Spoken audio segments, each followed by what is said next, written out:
ఆచార్య చాణక్యుని విలువైన మాటలు: మీ రహస్యాలను ఎప్పటికీ ఎవరికి చెప్పవద్దు, అదే మిమ్ములను నాశనం చేస్తుంది.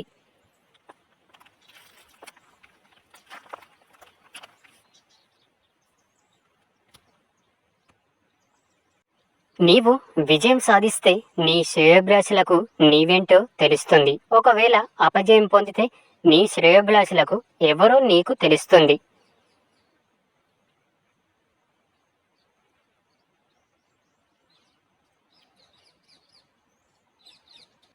పూల వాసన గాలి వాలును బట్టి వ్యాపిస్తుంది, కానీ మనిషి మంచితనం మాత్రం 4 దిక్కులకు వ్యాపిస్తుంది.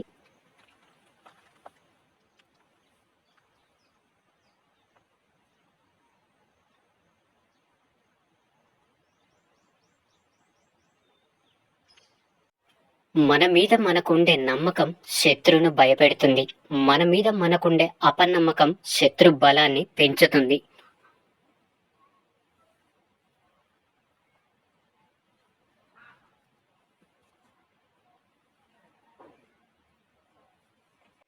అతి నిజాయితీగా ఉండటం మంచిది కాదు. చెట్లు కొట్టడానికి వెళ్ళేవాడు ముందుగా నరికేది నిటారుగా సాఫీగా ఉన్న చెట్లనే కదా.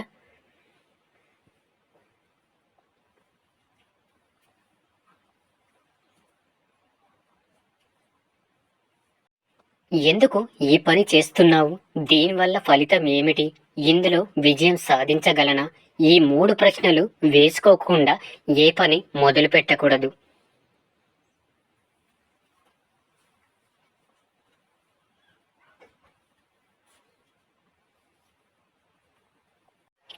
ఎవ్వడు ఎలాంటి స్వార్థం లేకుండా మరొకడితో జతకట్టడు. ఏ ప్రయోజనం ఆశించకుండా ఊరికే స్నేహం చేస్తున్నా అని చెప్పితే దాన్ని నమ్మిన వాడే శుద్ధ అప్రయోజకుడు.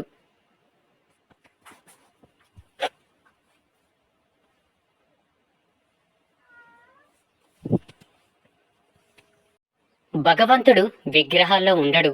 మీ భావాలే భగవత్ స్వరూపం. మీ మనసే దేవాలయం.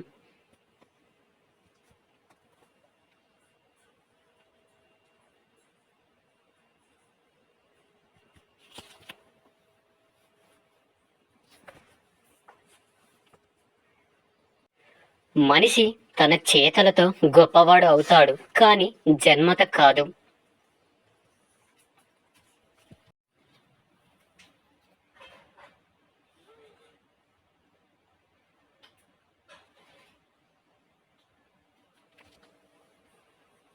ఈ ప్రపంచంలో రెండు ప్రబలమైన తిరుగులేని శక్తులు. ఒకటి యువశక్తి, రెండవది ఆడదాని అందం.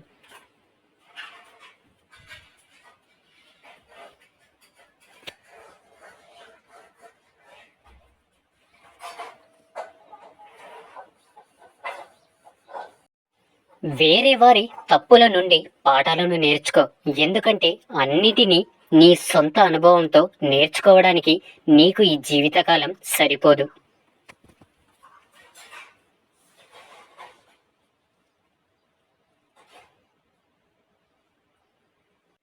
డబ్బులేని పురుషుని వేశ్య విసర్జిస్తుంది.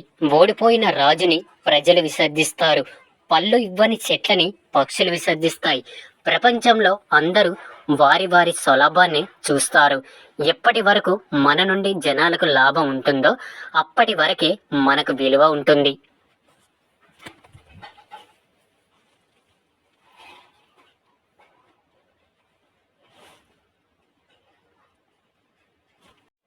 తెలివైన వారు ఎప్పుడు తమ భార్య గురించి ఇతరుల ముందు ఎప్పుడు చులకనగా మాట్లాడరు.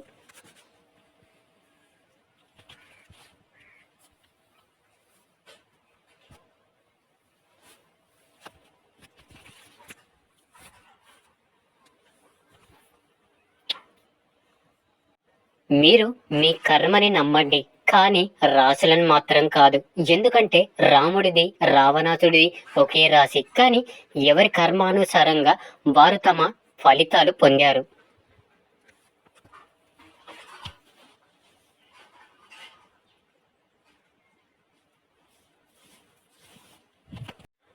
పని మొదలు పెడితే ఆపవద్దు, మధ్యలో వదిలిపెట్టవద్దు. ఫలితం గురించి ఆలోచించకుండా పని పూర్తి చేయడమే మనిషి పని.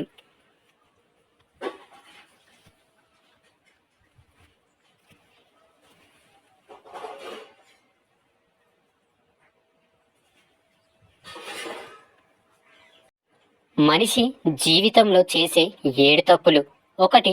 అవసరమైన దానికన్నా ఎక్కువగా చింతించడం. 2. తల్లిదండ్రులను నిర్లక్ష్యం చేయడం. ఎవరేమనుకుంటారో అని ఆలోచిస్తూ వెనకంజ వేయడం.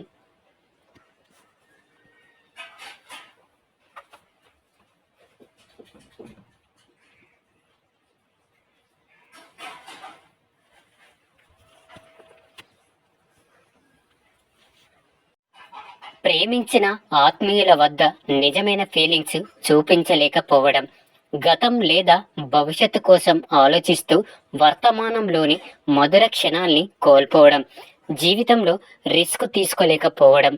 కుటుంబానికి సరైన సమయాన్ని కేటాయించకపోవడం.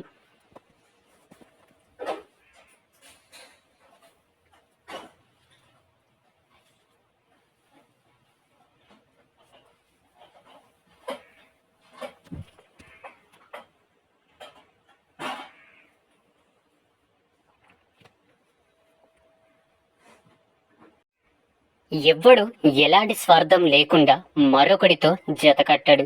ఏ ప్రయోజనం ఆశించకుండా ఊరికే స్నేహం చేస్తున్నా అని చెప్పితే దాన్ని నమ్మిన వాడే శుద్ధ అప్రయోజకుడు.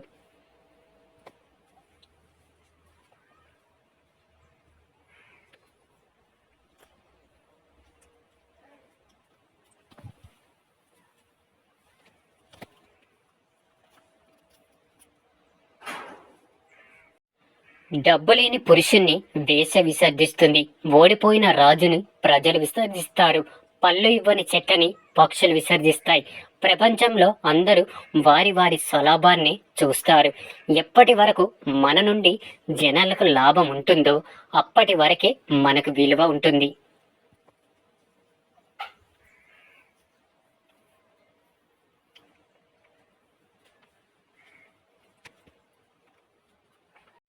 అతి నిజాయితీగా ఉండటం మంచిది కాదు. చెట్లు కొట్టడానికి వెళ్ళేవాడు ముందుగా నరికేది నిటారుగా సాఫీగా ఉన్న చెట్లనే కదా.